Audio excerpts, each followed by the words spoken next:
Bugün ailede müşnodek oqışığa yumşaq yeşil quymaq siliş sonu ilip geldim. Ondaq boz siliş başlap gitteyli.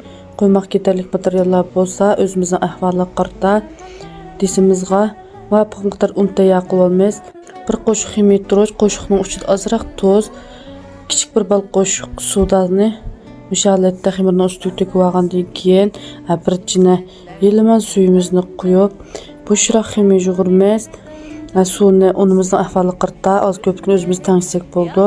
Ximiy mushalat kelgan vaqtda 1 soat tindirish qo'yib qo'ymiz. Ximiy ko'pib mushalat kelgan vaqtda 3 tal tuxumimizga bir bal qo'shiq sodani silib, bir ilashtirib etgandan keyin ustiga hozirlik qaynab chiqqan qaynoq choyni quyib, yaxshi ilashtirilib, abi ximirimizning ustiga quyib olamiz.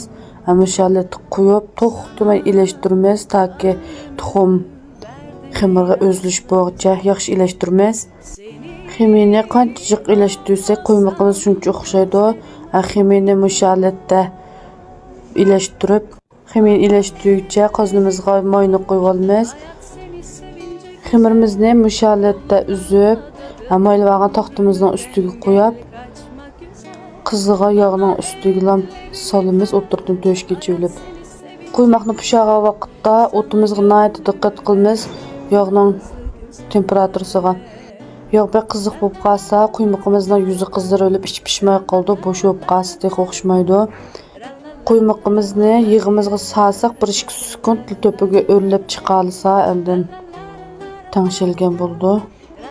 Ushta qiziq holatlar ilib, shakarga milab iste'mol qilsak bo'ldi. Eskartish, ximirimizni har kungidek bek ko'p turib etmaymiz.